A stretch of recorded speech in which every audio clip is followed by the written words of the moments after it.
Apuntadores, ¿qué tal? 5 temas en mi libreta de apuntes para hoy. No solo el fenómeno del Niño tiene a Colombia a- al borde o en alto riesgo de un apagón. 2, el gobierno causará un trancón legislativo a última hora. 3, España reglamentó el oficio de influencer. Bastantes cosas para aprender y hay sorpresas. 4, el grupo de los 8 dice que la reforma a la salud 2.0 es igualita a la versión 1.0. Y quinto, el negocio de los pasaportes, según Paloma Valencia. Comenzamos.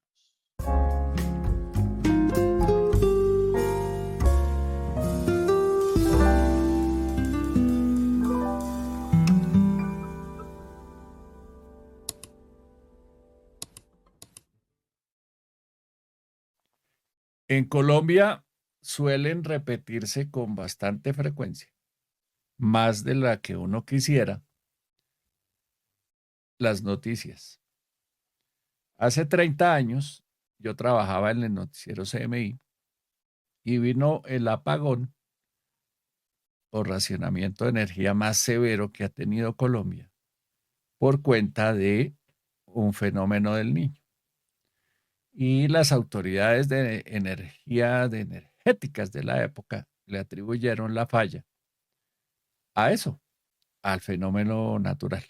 Y resulta que a medida que fue avanzando el tema, nos fuimos dando cuenta, se fue sabiendo que no, que en realidad sí, el fenómeno del Niño había afectado la producción de energía y la lluvia y tal, pero en realidad había mucho más detrás. Por ejemplo, que la entonces hidroeléctrica del Guavio presentaba atrasos en su construcción y su entrada en operación, que las empresas que generaban energía térmica no habían hecho mantenimiento porque decían que no tenían plata para eso y entonces cuando las se necesitó que las prendieran, pues no estaban listas para que operaran.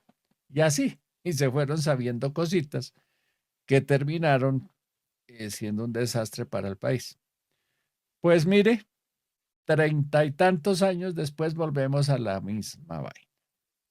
Claro, el fenómeno del Niño está ahí, pero empiezan a conocerse datos interesantes como por ejemplo que en Colombia hay 13 proyectos ya terminados que producen 1028 megavatios de energía en periodo de prueba hace 2 o 3 años y no han entrado en operación porque la CREC no ha autorizado, no les ha dado el visto bueno para convertir esos proyectos en comercialización y entonces no pueden incorporar energía al sistema.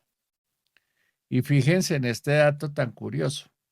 De esos 1028 kilovatios de energía que está ahí, sin que se pueda usar porque la CREC no autoriza, son 31.9 megavatios eólicos, aire, y 996,3 megavatios de energía solar. Creo que no hay que ser, o bueno, sí, explicar. Llama la atención eso porque son proyectos en los que en teoría está interesado el gobierno, porque son proyectos de energías alternativas. Pero ahí están, esperando que algún burócrata decida qué hacer. Entre esos proyectos hay dos de Isagen, que es una empresa propiedad de Ecopetrol, es decir, de todos los colombianos, que ya genera energía, lleva 2 años generando energía, y llevan 2 años generando energía, pero que no pueden suministrar o incorporar esa energía al sistema porque ni la CREC ni la unidad, eh, otra dependencia que hay, no me acuerdo ahorita el nombre exacto, no ha podido, no han terminado el papeleo. Todavía están pensando si la cosa se puede utilizar, cuáles son los requisitos y tal. y estamos ahí enredados. Tanto que Isagen decidió aplazar hasta noviembre de este año la entrada en operación de dos proyectos, uno en La Guajira y otro en el Atlántico, y necesitando energía. En él, la empresa que surte energía a Bogotá está en una situación parecida. Perdón, los de Isagen son ambos en La Guajira. El de Enel es en el Atlántico. Y ese, curiosamente, para que vea que el gobierno podría sacar pecho, el presidente podría ir allá, tomarse la foto, sería la planta de generación de energía solar más grande de Latinoamérica. Está en Barranquilla, pero tampoco ha entrado en operación porque en la CREC no han decidido nada. Ni en la unidad mineroenergética se llama esa vaina. En abril, a la semana antepasada, autorizaron la comercialización de una planta de energía que llevaba 3 años esperando el permiso. Y a nadie se le había ocurrido que había que ponerla a funcionar. Que conste que 3 años no lleva el gobierno, luego eso viene de vieja data esa demora en los trámites para autorizar la entrada en operación de estas nuevas fuentes de energía alternativa. A hoy, por cuenta de los proyectos atrasados, hay 9 parques eólicos y 5 parques solares que ganaron una subasta en 2019, o sea, 2019 a 2020, a 2021, a 2022, a 2024. Hace 4 años fueron autorizados esos proyectos que deberían haber entrado en operación en diciembre de 2022 y no entraron en operación porque la burocracia, la tramitología no deja. Eso en cuanto a la generación de energía, pero hay un drama más grande y en este está metido Bogotá. ¿Sí? Contra todo pronóstico, Bogotá no la tiene fácil. Algo dijo en alguna declaración o en alguna parte Juan Ricardo Ortega, el gerente o presidente del Grupo de Energía Bogotá, advirtiendo que Bogotá no era que la tuviera mejor o más fácil que el resto del país, a pesar de ser la capital del país, pero aquí el problema no es por generación, sino por transmisión de energía. Y es que cuando uno mira todos los proyectos que hay en marcha, y según empiezan a reportar las empresas como preocupadas porque esto no mejora, el atraso en el desarrollo de redes que permitan la incorporación de nuevas fuentes de energía al sistema tiene un atraso de 10 años. 10 años. No 2, no 3, 10 años. O sea, hace 10 años están estas empresas tratando de cumplir con las consultas a la comunidad, las consultas populares, toda la tramitología que se ha inventado la politiquería y la burocracia colombiana para estorbar los proyectos de generación de energía, porque hay que reconocer que buenos de estos atrasos obedecen a que hay que consultarle a las comunidades, especialmente en La Guajira pasa que usted hace una consulta con el pueblo indígena tal, y cuando ya logró eso, entonces el se va y aparece un B que dice a mí no me ha preguntado. Y vuelve y empieza el proceso y eso ya sabemos, ¿no? Es CBY, ¿cómo voy yo? ¿Cuánto me van a dar? Y así. Y algo parecido está pasando en Bogotá. Y en esa llevamos 10 años. Así que si en Bogotá estábamos medio relajadongos pensando, no, en Bogotá tenemos agua, tenemos energía térmica, no estamos sobrados, pues no. No estamos sobrados. ¿Por qué? No por generación, sino por transmisión de energía. ¿Cómo la ven? Poco a poco nos vamos enterando de que la historia se repite. No es solo el fenómeno del niño el que nos tiene al borde del apagón.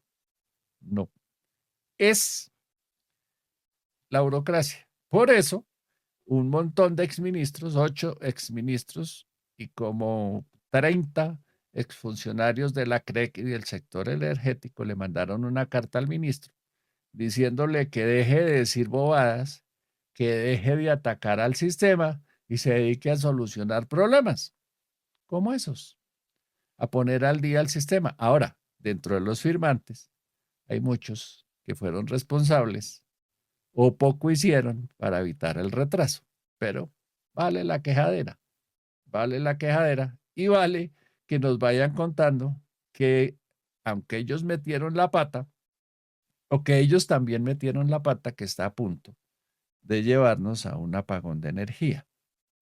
Aunque las últimas cifras muestran una recuperación de los embalses, tanta o tan buena recuperación que ya le vamos a vender energía a Ecuador otra vez, ya vamos a conectar a Ecuador otra vez porque esos sí que están llevados del diablo. Pero interesante, ¿no? Que cuando llega la hora de sacarse los trapitos al sol, empieza uno a enterarse de que no era solo el fenómeno del niño el culpable de nuestras tragedias. Cambio de tema.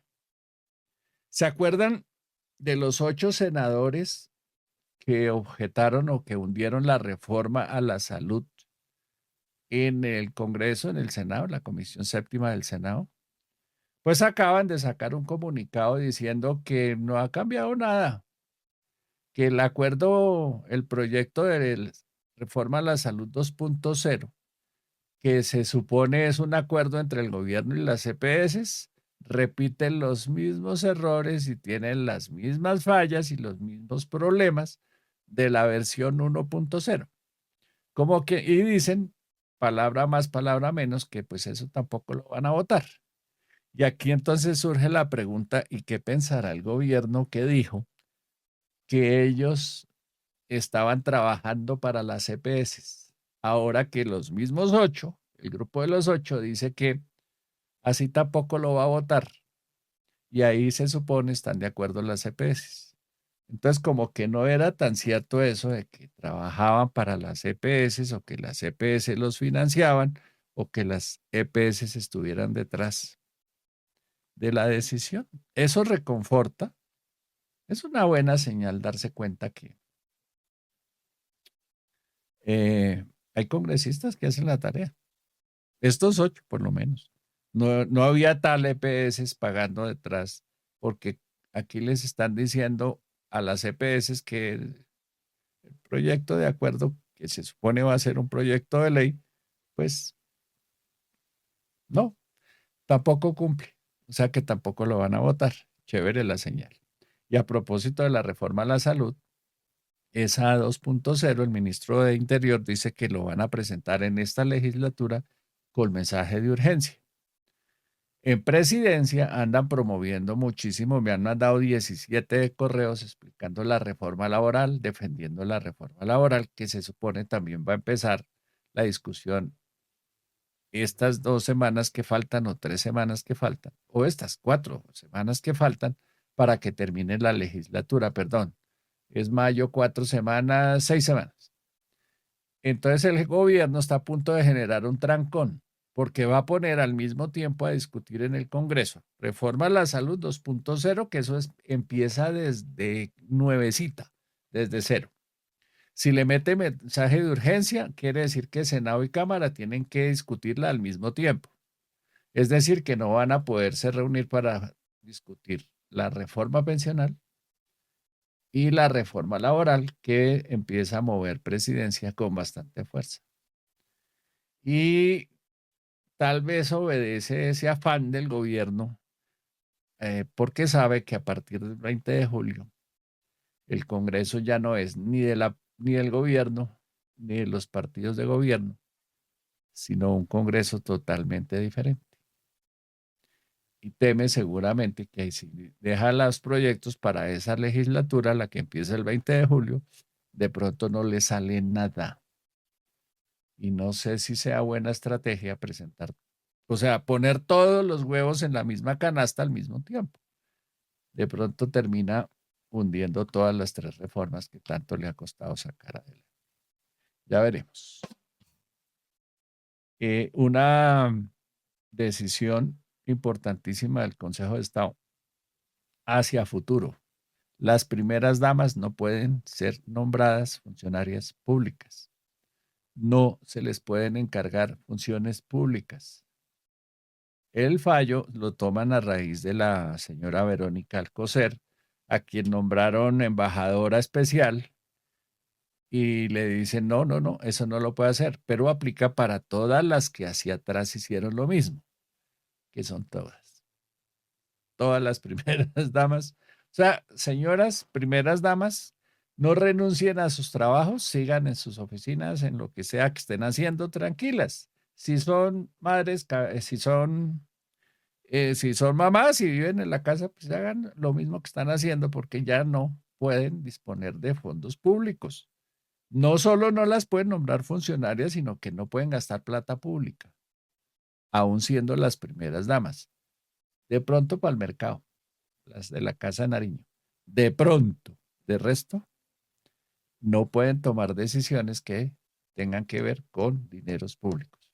Y eso aquí entre nos está bien. Se cayó ayer un helicóptero ruso, Mi-7 o M-17, de esos grandotes, los llaman papayas en el lenguaje militar. Se murieron 9 soldados.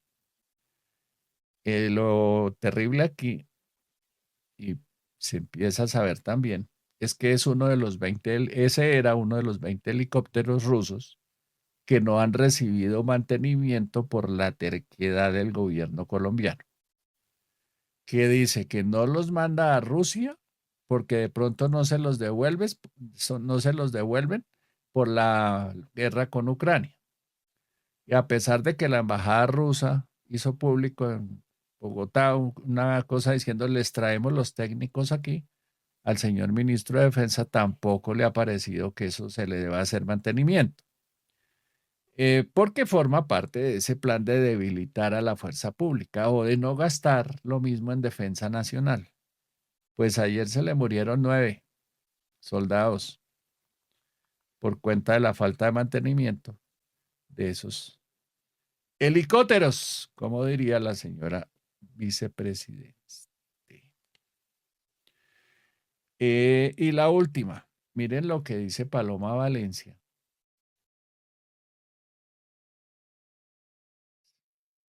Hoy quiero hacer una denuncia gravísima sobre lo que está pasando con los pasaportes. ¿Se acuerdan que el gobierno hizo una licitación? Se la ganó Thomas Gregg y entonces decidieron que no la querían adjudicar y que declaraban desierto el proceso. Pues se fue por debajo el secretario general y adjudicó la licitación a Thomas Gregg. Y entonces el gobierno decidió revocar esa adjudicación y empezar una licitación, según dijeron, que tuviera toda la transparencia y que garantizara la competencia. Pero estábamos en esto y mientras tanto estaban montando un negocio superlativo. Estamos hablando de la Imprenta Nacional, que nunca ha hecho pasaportes, que no tiene experiencia ni siquiera tecnología para producir documentos de seguridad, que es un mercado muy especializado en el mundo y que muy pocas empresas pueden hacer. Pero resulta que ya hay un antecedente de cómo viene este negocio. Un señor, Juan Carlos Sánchez Sánchez, hizo un convenio con la Imprenta Nacional y una empresa mexicana que se llama Accesos Oleográficos y se fue a ofrecerle a la FRA un negocio para venderle sellos de seguridad para los aguardientes, necesario en Antioquia para evitar el adulteramiento de los aguardientes. Sin embargo, Accesos Oleográficos y la imprenta no tenían ninguna experiencia produciendo sellos de seguridad, porque Accesos Oleográficos no es nada, es una empresa básicamente de papel. Entonces terminaron contratando a su vez una segunda empresa mexicana que se llamaba Global Specialized Services, que lo que hizo fue exactamente lo mismo, salir inmediatamente a buscar en dónde contratar los famosos sellos de seguridad. Se fueron hasta Suecia y contrataron una firma que se llama Rolling Optics, que básicamente entregó unos sellos absolutamente defectuosos. defectuoso. Y adivinen qué viene para los pasaportes. La alianza maravillosa que existe hoy otra vez entre la Imprenta Nacional y, por supuesto, Accesos Oleográficos. Hay que recordar que el director de la Imprenta Nacional, Osvaldo Neira, terminó destituido del cargo por el escándalo con la FLA. Y no solamente eso, sino otros 33 convenios donde definitivamente le habían echado garra a toda la plata de la administración pública. Y por supuesto, ahora lo que se viene es un robo multimillonario, porque esta licitación, acuérdense, es en millones de dólares. Y ya no se va a hacer por licitación, sino que el canciller decidió entregarla a dedo a una empresa mexicana que no tiene experiencia y que irá inmediatamente a negociar con unos privados a ver cómo hacen los pasaportes. ¿Cuáles son los riesgos que tenemos? Primero, pues que resulten como los sellos, absolutamente ineficaces. Es decir, que los colombianos, como los venezolanos, terminemos sin pasaportes. O terminemos con unos pasaportes hechos en máquina de escribir, que no van a cumplir los estándares internacionales y que van a significar que nos impongan nuevamente visa en todos los países que nos la han quitado. Por supuesto, estoy hablando de Europa, de Turquía y de tantos otros países donde tenemos la obligación de tener pasaportes con estándares internacionales. Bueno,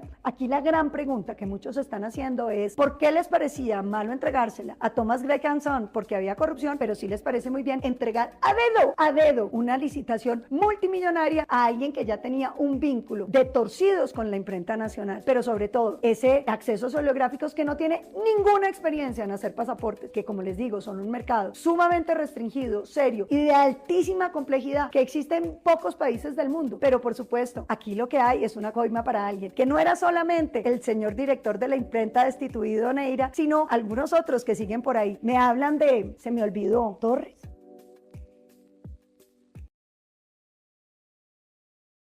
Solo dice Paloma Valencia, senadora de la República. Ella no explicó qué es la FLA, y habló de eso varias veces. Es la fábrica de licores de Antioquia, la única licorera que da ganancias en Colombia, o una de las pocas que da ganancias. Y le pasó eso. Imagínense lo que va a pasar con los pasaportes. En fin, bueno, en España acaban de tomar una decisión importantísima para quienes producimos contenido para Internet. Aunque no seamos necesariamente considerados influencers. ¿Qué es un influencer? Es generalmente una persona joven que tiene muchos seguidores, millones de seguidores en las redes sociales, especialmente TikTok e Instagram, y que hace publicidad, recomienda cosas, maquillajes, ropa, restaurantes, conciertos, carros, bicicletas, cuánta cosa. Eso es un influencer, es una persona con muchísimos seguidores que la gente le cree y ayuda a vender cosas y le pagan por la publicidad que hace. Eso es lo que se llama un influencer, que es un creador de contenido, pero un contenido pago como seríamos los periodistas o los youtubers o los podcasters. El gobierno de España solo se mete hasta ahora con los influencers. Pero supongo que esa reglamentación va a terminar con el paso del tiempo, afectando a todos los productores de contenido y es muy interesante. Miren lo que decidió el gobierno español. Define qué es un influencer o qué hace que una persona pueda ser considerada influencer, entre otras cosas, para que dejen de llamarse influencer personas que no cumplen los requisitos y son fuertes. Mire, para ser considerado un influencer, el primer dato es el primer requisito es tener por lo menos 1 millón de seguidores. O sea, estamos lejos de esa vaina. Yo que aspiro a llegar a 50,000 en julio, pues no sería considerado un influencer en España ni de vainas. 2, segundo requisito, facturar o generar 300,000 euros al año. Esos son mal contados, según me dijo Siri, que le pedí el dato, ya les doy la cifra exacta. $1.252.773.046 colombianos con 88 centavos a precios de hoy.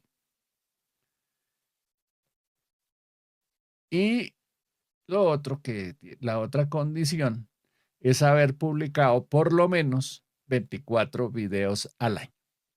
Eso lo convierte a uno en influencer. Entonces, ¿qué es? Repito, tener 1 millón de seguidores cuando menos, haber ganado o facturado 1.200 y pico millones de pesos colombianos, 300.000 euros, y haber publicado 24 videos. 24 videos publico yo en un mes. O sea que esa parte se cumple. Pero el veneno está en otra parte. Si usted cumple esos requisitos y es un influencer, le aplican la misma ley que rige para la televisión española pública y privada. ¿En qué materias? Publicidad, impuestos y restricciones. Entonces, no pueden publicar, bueno, la publicidad que ponen, esa es una discusión que ha habido siempre con los influencers. A diferencia de los periodistas, los influencers recomiendan el restaurante, recomiendan la bebida, recomiendan lo que sea, sin decir que eso es publicidad pagada. Ahora van a tener que decir, esto que voy a decir es porque me pagaron una plata, por decirlo. Entonces, punto número 2, tienen que decir esto es publicidad, esto es propaganda. Eso es una obligación ya para los influencers que hasta ahora pasaban agachados. Lo segundo, no pueden promover licores, medicamentos ni apuestas. En Colombia está de moda promover las apuestas, especialmente entre los influenciadores de deportes. Los periodistas deportivos, casi todos ahora tienen un canal, comentan el partido y eso va a nombre de la Liga Betplay, de la aplicación, una que yo terminé adoptando y es muy buena, OneFootball. Hubo una temporada en que todos ellos le hablaban a uno OneFootball, descargue OneFootball, si quiere estar enterado OneFootball, no sé qué. Y ahora están con la Liga Betplay y las apuestas que hay detrás del patrocinador de la Liga del Fútbol Profesional Colombiano. Entonces hay que decir, una cosa que tendrían que decir, si estuvieran en Colombia y cumplieran los requisitos para ser considerados influencers, es que esa información es pagada, pero no pueden invitar a hacer apuestas. La televisión latinoamericana, las redes latinoamericanas y las plataformas de streaming en Latinoamérica están llenas de publicidad sobre apuestas deportivas, boxeo, básquetbol, tenis y por supuesto fútbol. Y eso ha empezado a preocupar. ¿A quiénes? Y aquí es donde viene la sorpresa. El informe que me mandó Karina, que es de Infobae en España, trae al final del informe el detalle. ¿Saben quiénes promovieron en el gobierno español que se metiera en cintura a los influencers? Los canales de televisión.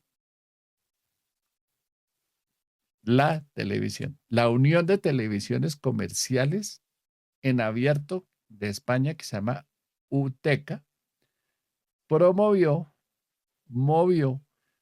hizo el lobby respectivo para que se metiera a los influencers en cintura, apoyados también por la Asociación de Usuarios de la Comunicación, o sea, los televidentes, que quieren tener clarísimo cuándo es publicidad, cuándo no es publicidad, qué publicidad no quieren recibir. Cigarrillos y tabaco tampoco se puede. Entonces, alcohol, tabaco, apuestas y medicamentos prohibidos. No pueden hablar de eso los influencers. En el tema de los medicamentos es donde suele haber más polémicas porque ellos suelen recomendar pastillas para adelgazar, pastillas para las arrugas, no sé qué, eso en España por lo menos va a quedar restringido. Y por supuesto, cuando tengan que declarar que eso es publicidad, que tienen esos ingresos, viene la carga tributaria. Los gobiernos se habían demorado en echarle mano a la plática que producían o que producimos, sí, quienes hacemos contenido digital.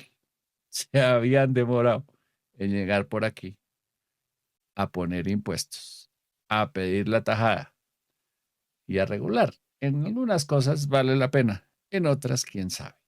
¿A cuánto estamos de que en Colombia copien esta vaina mal copiada?